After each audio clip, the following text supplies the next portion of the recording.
¿Cómo están? Bienvenidos a una nueva mañana de radio. Iniciamos el 21 de enero del año 2021.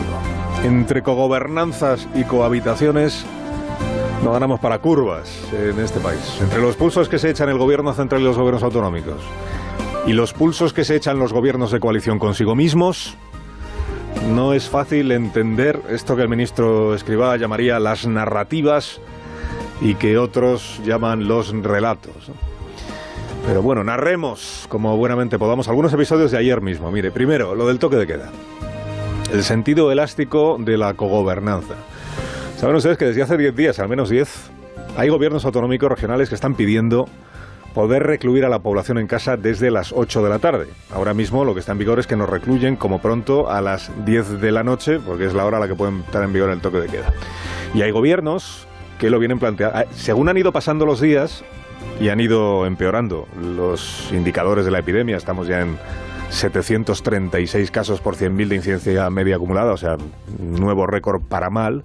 Según han ido pasando los días, más presidentes autonómicos se han ido sumando a esa petición al Gobierno de España para que cambie el marco y sea posible que el toque de queda entre en vigor antes. Tantos se han ido sumando que a día de hoy son mayoría. Seguramente son mayoría los que están queriendo adelantar la entrada en vigor del toque de queda, pero desde luego son mayoría los que no se oponen a que los demás gobiernos autonómicos, si así lo desean, lo puedan hacer.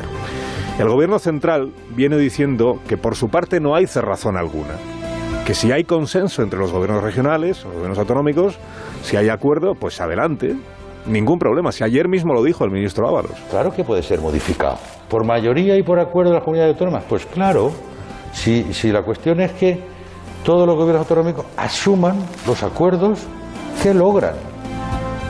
Pues claro, dice el ministro, claro que se puede modificar si hay acuerdo de los gobiernos autonómicos. El lunes lo dijo en este programa la ministra Carolina Darias.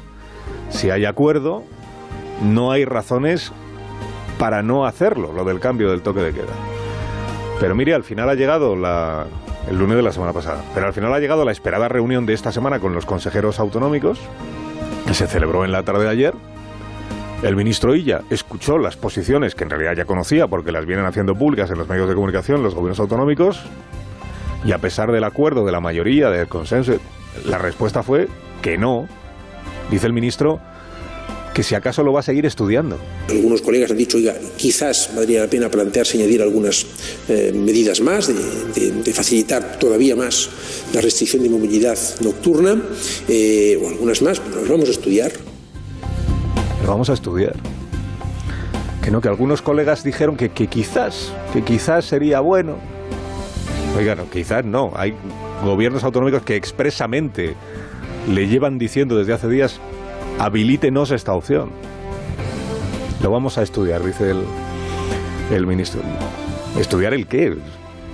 Tampoco parece que sea un caso que requiera de meses de investigación y de análisis, ¿no? Los gobiernos te están pidiendo que habilites una nueva herramienta y tú o lo haces o no lo haces. Bueno, el ministro Illa, al habla con Moncloa, ha dicho que no lo hace. Así que la pregunta, que sería interesante que el ministro respondiera en algún sitio, es ¿qué gobiernos autonómicos se niegan a habilitar el toque de queda adelantado?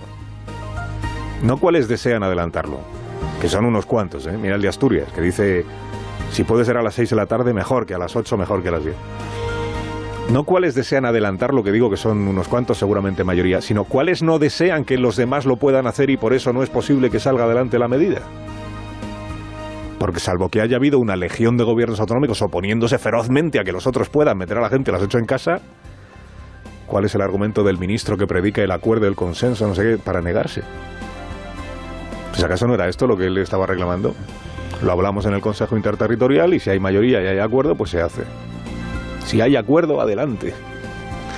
Pues a la vista de lo de ayer, aquí falla la narrativa Illa.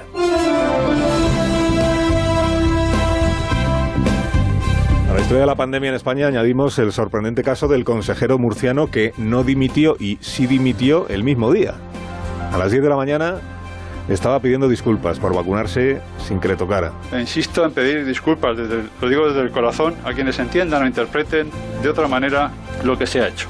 Disculpas sí, dimisión no. Esto era a las 9:30 de la mañana. 6 de la tarde estaba despidiéndose. Creo que es momento de reencontrarme y volver a trabajar en aquello que siempre me ha motivado, que es la cardiología y mis pacientes. Claro, la excusa que al Partido Popular le valía por la mañana, que es esto de que el consejero es médico y por eso se tenía que vacunar, la excusa, digo, por la tarde se ve que al PP dejó de servirle, porque entregó la cabeza del consejero. Claro, es verdad que Ciudadanos, que forma parte de ese gobierno de coalición, había adelantado en este programa ayer que estaba en riesgo la continuidad del gobierno de coalición si López Miras no destituía al consejero en el caso de que éste no dimitiera. Así que al final a López Miras le tocó entregar la cabeza del consejero. Y al consejero le tocó decir dimito, aunque en realidad lo que estaba diciendo es acepto que me quitan. La diferencia entre irte a la primera e irte cuando los demás te obligan es que haciendo lo primero quedas como dueño de tus decisiones y haciendo lo segundo quedas como alguien a quien le han dado la patada. Ahora fíjese que hace 2 meses... Por cierto, el consejero de Sanidad de Murcia ya no es consejero de Sanidad de Murcia. Los 4 alcaldes de la Comunidad Valenciana, 3 del PSOE, 1 del PP, sí siguen siendo alcaldes. Digo, fíjese que hace 2 meses se les preguntaba a los ministros si estarían dispuestos a ser los primeros en vacunarse para dar ejemplo, y ahora hemos entendido que el ejemplo es respetar el orden y los grupos de vacunación prioritarios que los propios gobernantes han establecido. Narrativas, gobiernos de coalición y papelones.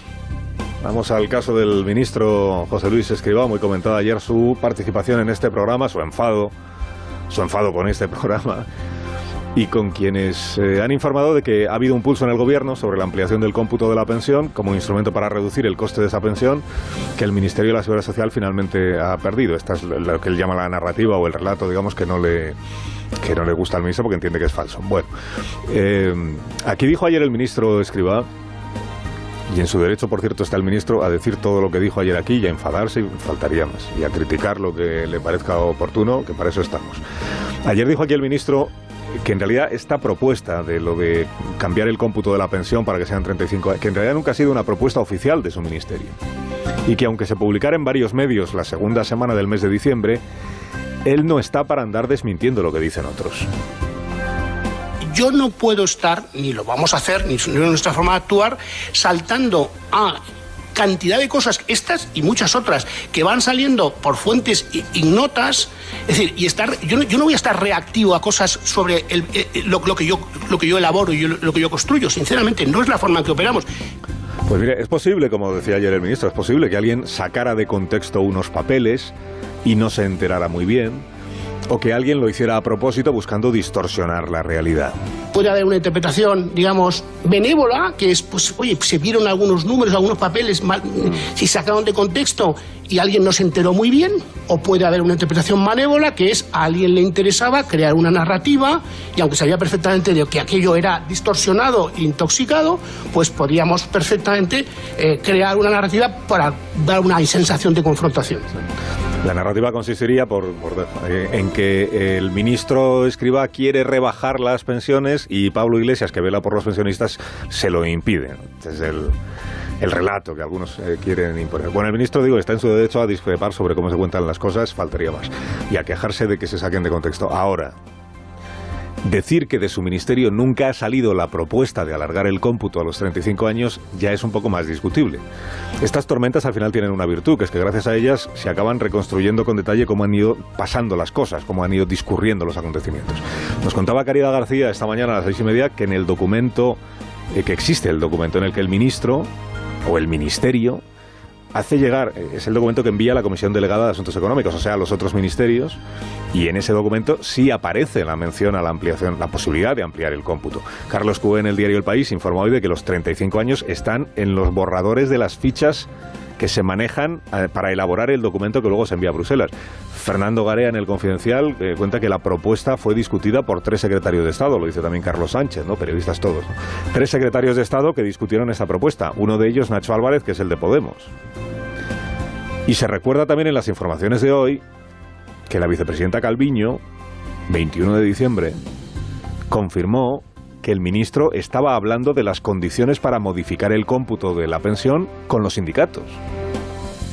La tendencia a la ampliación del número de años de referencia está ahí, pero además lo que se está trabajando con los agentes sociales, y me consta que el ministro Escrivá está planteándolo, es, por ejemplo, que los trabajadores puedan excluir del cómputo los años más negativos. ¿Excluir del cómputo los años más negativos a la vez que ampliamos el cómputo o sin ampliar el cómputo? Bueno, en resumen, uno puede decir, como hizo ayer el ministro Escrivá, que el Ministerio de la Seguridad Social nunca ha anunciado oficialmente que se fuera a ampliar el cómputo de la pensión. Pero eso no significa que la idea y el debate sobre la idea no se haya planteado dentro del gobierno. Y estamos desviando la atención a un tema que no existe, que no ha existido, que no ha existido. Que no ha existido. Hombre, documentos existieron, otra cosa es que no prosperaran. Y otra cosa es que el ministro no vea con buenos ojos la idea de ampliar el cómputo, porque esto ayer Escrivá eludió concretar si a él le parece una buena idea llevar el cómputo a los 35 años. Sabemos que a Podemos no le parece una buena idea y que al final no ha prosperado. Y es verdad que para un ministro, sea Escrivá o sea cualquier otro, siempre es incómodo aparecer como el derrotado en un pulso interno. Sobre todo que luego tus adversarios saquen pecho, como hizo ayer Pablo Iglesias, porque te han vencido, ¿no? Esto es lo que gustan de hacer muchos los de... En Casa Iglesias se presume mucho siempre esto de ganar pulsos cuando se ganan y de lamentarse de que la otra parte del gobierno no tenga sensibilidad social suficiente cuando se pierden los pulsos. Pero ocurre que es en los debates internos donde está la madre del cordero de los gobiernos de coalición, de la cohabitación. Y el fondo de este asunto del cómputo de las pensiones, como de tantos otros asuntos, en el fondo lo que late es la utilización de filtraciones de documentos previos o internos o como no oficiales o como se quiera ya, la utilización de las filtraciones y de las declaraciones para erosionar a tu adversario dentro del propio gobierno. El estado de que esto es un poco lo que está pasando en este momento, ¿no? Lo hemos contado aquí más de una vez, con muchos ministros, sobre todo ministros del sector PSOE. El estado de, con perdón, encabronamiento creciente de algunos ministros del sector PSOE con el sector Podemos por las declaraciones y por las filtraciones. No es la primera vez que pasamos por esto, ¿verdad? ¿No? Hay como un patrón. Pues porque no es la primera vez que oímos cosas que después no se compadecen bien con lo que después termina saliendo, lo que se legisla y lo que realmente sale del gobierno y lo que se lleva al Parlamento. Carlos Alsina en Onda Cero.